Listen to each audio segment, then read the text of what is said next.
তোমরা দেখে বলতে পারবা এই যে এখানে 3 প্রথম যে মান সেই মানটা কি হবে ভিত্তি, ভিত্তি মানে সেটা নিচে থাকবে, আর পরের যে মান সেই মানটা কি হবে সূচক, সূচক মানে সেটা কি থাকবে উপরে থাকবে। অর্থাৎ এটা আমাদের আলটিমেটলি বোঝাচ্ছে 3 স্কয়ার। তো তুমি অবশ্যই জানো 3 স্কয়ার মানে কত, 3 স্কয়ার মানে হচ্ছে 9। তাহলে এই এতটুকু অংশের মান এখানে কত বসবে 9 বসবে। তাই আমরা যদি এবার সবগুলো যোগ করি তাহলে 9 আর 3 12, আর একে আমি কত পাচ্ছি রেজাল্টে 13 পাচ্ছি। তাহলে এই যে আমাদের অপশনে 13 এখানে, তাহলে এই ফাংশনেরও রেজাল্ট আমরা রেজাল্ট কি পাচ্ছি 13 পাচ্ছি। প্রিয় শিক্ষার্থী বন্ধুরা, আজকে আমরা এমসিকিউ সমাধান করব প্রোগ্রামিং অধ্যায়ের।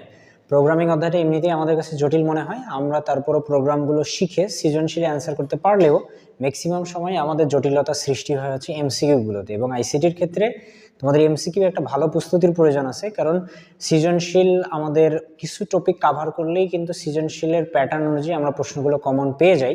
বাট এমসিকিউ এর সবগুলো টপিক কাভার না করার কারণে বা এমসিকিউ এর যে ক্ষুদ্র ক্ষুদ্র যে বিষয়গুলো আছে সেগুলো সম্বন্ধে স্পষ্ট ধারণা না থাকার কারণেই অনেক সময় আমরা আইসিটির এমসিকিউ খারাপ করে দেখি। তোমরা বিগত বছরের বোর্ডের পরিস্থিতি বিবেচনা করলেও দেখবে যে সৃজনশীলের পাশাপাশি এমসিকিউতেই শিক্ষার্থীদের বেশি সমস্যা হয়েছে বা নাম্বার কম আসছে।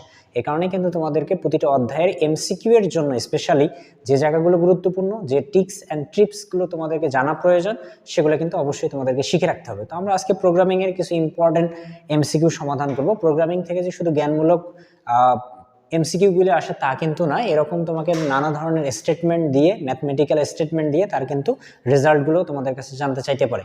তো এখানেও একটা ম্যাথমেটিক্যাল এক্সপ্রেশন দেয়া আছে, দিয়ে তোমার কাছে জানতে চাইছে যে সি ভাষায় এর মান কি হবে। এমসিকিউ এর মতো আমরা এখানে কিছু অপশন নিয়ে নিছি, এগুলোর মধ্যে আমাদের সঠিক অ্যান্সারটা হবে।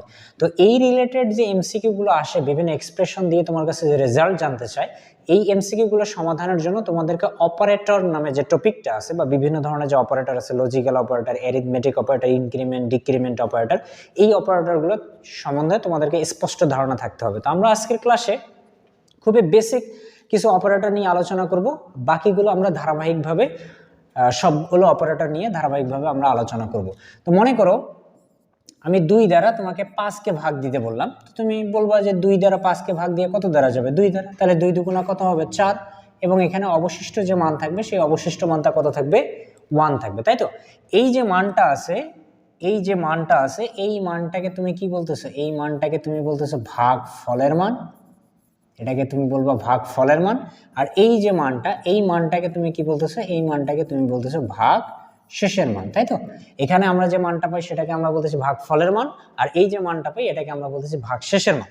এখন তুমি যদি এই ভাগফলের মানটাকে প্রোগ্রামিং এর স্টেটমেন্টের রেজাল্ট হিসেবে কাউন্ট করতে চাও, তাহলে তোমার যে প্রোগ্রামিং এক্সপ্রেশন হবে সেই প্রোগ্রামিং এক্সপ্রেশন তোমাকে লিখতে হবে হচ্ছে এটা, এই যে স্ল্যাশ, এই স্ল্যাশ দ্বারা আমরা ভাগ অর্থাৎ ভাগফলের রেজাল্টটাকে আমরা বুঝাই। এটা দ্বারা আমরা বুঝাচ্ছি যে 2 দ্বারা 5কে ভাগ দিয়ে তার যে ভাগফল, সেই ভাগফলের রেজাল্ট আমরা কাউন্ট করব। তো আমরা দেখলাম 2 দ্বারা 5কে ভাগ দিয়ে ভাগফলের রেজাল্ট কত আসে 2 আসে, তাহলে এর যে ফলাফলটা, এই ফলাফলটা কিন্তু তুমি কত পাবা 2 পাবা, কারণ এখানে আমরা কোনটাকে কাউন্ট করতেছি ভাগফলটাকে কাউন্ট করতেছি। একইভাবে আমি যদি ভাগশেষের রেজাল্টটা জানতে চাই, তাহলে ভাগশেষের রেজাল্টের জন্য তোমার এক্সপ্রেশন হবে 5%2, কারণ এই যে আমরা আগেই জানা আসছি যে ভাগশেষ অপারেশনের জন্য আমাদেরকে কি ব্যবহার করতে হবে, পার্সেন্টেজ ব্যবহার করতে হবে। যখন তুমি পার্সেন্টেজ চিহ্ন ব্যবহার করবা তখন এই এক্সপ্রেশনের রেজাল্টে কিন্তু ভাগশেষের রেজাল্টটা কাউন্ট হবে। আর আমরা দেখলাম 2 দ্বারা 5কে ভাগ দিয়ে ভাগশেষের রেজাল্ট কি পাওয়া যায় 1 পাওয়া যায়, তাহলে এই যে এক্সপ্রেশন, এই এক্সপ্রেশনের রেজাল্ট তুমি কি পাবা 1 পাবা। এটাই হচ্ছে লক্ষণীয় বিষয়। এই অপারেটর রিলেটেড যদি তোমার কোনো এমসিকিউ আসে তাহলে তোমাকে এই ভাগ আর ভাগশেষের বিষয়টাই ক্লিয়ার রাখতে হবে, তাহলে তুমি এই এমসিকিউগুলো সমাধান করতে পারবে। আশা করি আমরা বুঝতে পারছি যে স্ল্যাশ থাকলে সেটা ভাগ বা ভাগ ফলের রেজাল্টকে কাউন্ট করবে, আর পার্সেন্টেজ থাকলে সেটা ভাগ শেষের রেজাল্টকে কাউন্ট করবে। এখন কোনটা মান দ্বারা কোন মানকে ভাগ দিয়ে ভাগফল কত হয়, ভাগশেষ কত হয়, এটা আশা করি তোমরা নির্ণয় করতে পারবা, তাই তো? তাহলে এখন আমরা দেখি এই যে এখানে আমাদের যে এক্সপ্রেশন দেয়া আছে, এই এক্সপ্রেশনের রেজাল্টটা বা অ্যান্সারটা কি আসে, ঠিক আছে? আচ্ছা, এখানে আমাদেরকে প্রথমে যেটার অংশটুকুর রেজাল্ট বের করতে হবে সেটা হচ্ছে এই যে অংশটুকু। প্রথমে আমাদেরকে এই অংশটুকু অর্থাৎ প্যারেনথেসিস বা ব্র্যাকেটের মধ্যে যে অংশটুকু আছে এটার কাজটা আমাদেরকে আগে করতে হবে। দেখি তোমরা এই যে একটু আগে যে আমরা অংশটা সমাধান করলাম, এই অংশ দ্বারা এখানকার রেজাল্টটা কি আসে তোমরা কি বলতে পারবো না? এখন এই যে পার্সেন্টেজ ছিল, তাহলে আমরা কাকে নিছি, এই যে ভাগশেষকে নিছি, তাহলে এই যে এখানেও কি আছে পার্সেন্টেজ আছে, তার মানে এই মান দ্বারা এই মানকে ভাগ দিয়ে যে ভাগশেষের মানটা সেটা তোমাকে নিতে হবে। এখন 3 দ্বারা 14কে ভাগ দিয়ে আমরা অবশ্যই বলতে পারবো যে ভাগশেষ কত থাকবে, ভাগশেষ থাকবে 2, কারণ 3 4 এ 12 হয়ে যাবে, তাহলে অবশিষ্ট মান 2। তাহলে এতটুকু অংশ সমাধান করে আমি ফলাফল কি পাবো, 2 পাবো। এরপরে মাইনাস কি দেয়া আছে, 4 4ই থাকবে, এরপরে প্লাস এই যে চিহ্নটা আছে এটা কোন চিহ্ন, স্টার বা অ্যাস্টেরিস্ক বলা হয় এটাকে। এই স্টার চিহ্ন দ্বারা তোমাকে কি নির্দেশ করা হচ্ছে, গুণ নির্দেশ করা হচ্ছে।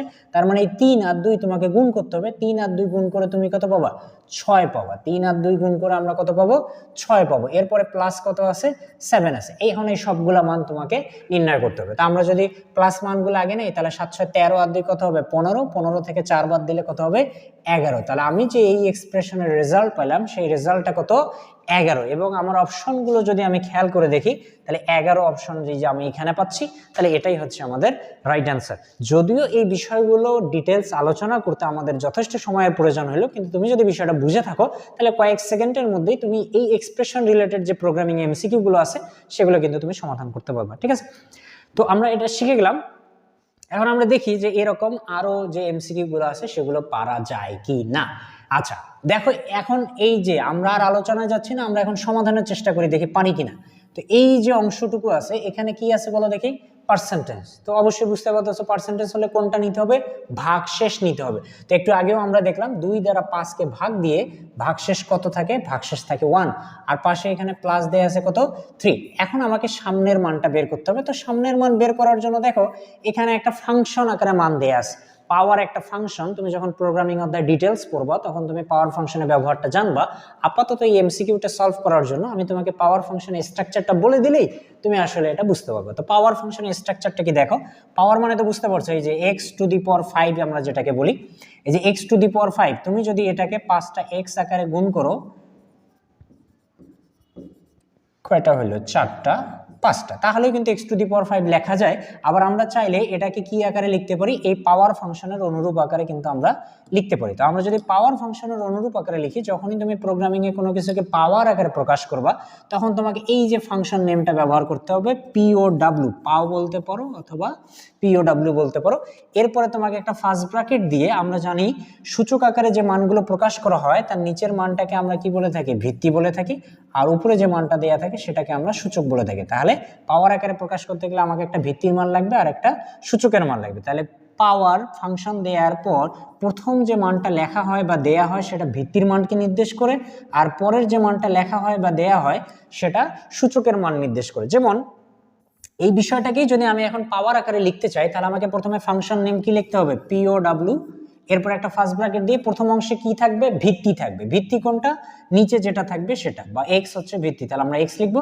এরপরে তোমাকে একটা কমা চিহ্ন দিতে হবে, এরপরে উপরের মানটাকে আমরা বলতেছি সূচক, তাহলে পরে সূচকের মানটা বসিয়ে দিতে হবে। তাহলে এই যে x⁵ এটাকে যদি আমি পাওয়ার ফাংশন আকারে প্রকাশ করি তাহলে সেটাকে আমরা এইভাবে লিখতে পারি। তাহলে আমাদের এখানে জানার বিষয় যেটা, সেটা হচ্ছে প্রথম মানটা কি নির্দেশ করে, ভিত্তি নির্দেশ করে, আর পরের মানটা কি নির্দেশ করে, সূচক নির্দেশ করে। তাহলে এখন তোমরা দেখে বলতে পারবা এই যে এখানে 3, প্রথম যে মান সেই মানটা কি হবে, ভিত্তি, ভিত্তি মানে সেটা নিচে থাকবে, আর পরের যে মান সেই মানটা কি হবে, সূচক, সূচক মানে সেটা কি থাকবে, উপরে থাকবে। অর্থাৎ এটা আমাদের আলটিমেটলি বোঝাচ্ছে 3² তো তুমি অবশ্যই জানো 3² মানে কত, 3² মানে হচ্ছে 9। তাহলে এই এতটুকু অংশের মান এখানে কত বসবে, 9 বসবে। তাই আমরা যদি এবার সবগুলো যোগ করি তাহলে 9 আর 3 12, আর একে আমি কত পাচ্ছি, রেজাল্টে 13 পাচ্ছি। তাহলে এই যে আমাদের অপশনে 13 এখানে, তাহলে এই ফাংশনেরও রেজাল্টে আমরা রেজাল্ট কি পাচ্ছি, 13 পাচ্ছি। দেখো তুমি যদি অপারেটরের ব্যবহারগুলো বুঝতে পারো বা এই যে প্রোগ্রামের ছোটখাটো যে বিষয়গুলো আছে এগুলো যদি স্পষ্টভাবে ক্লিয়ার রাখো, তাহলে এই রিলেটেড যে প্রোগ্রামিং এমসিকিউ গুলো আসে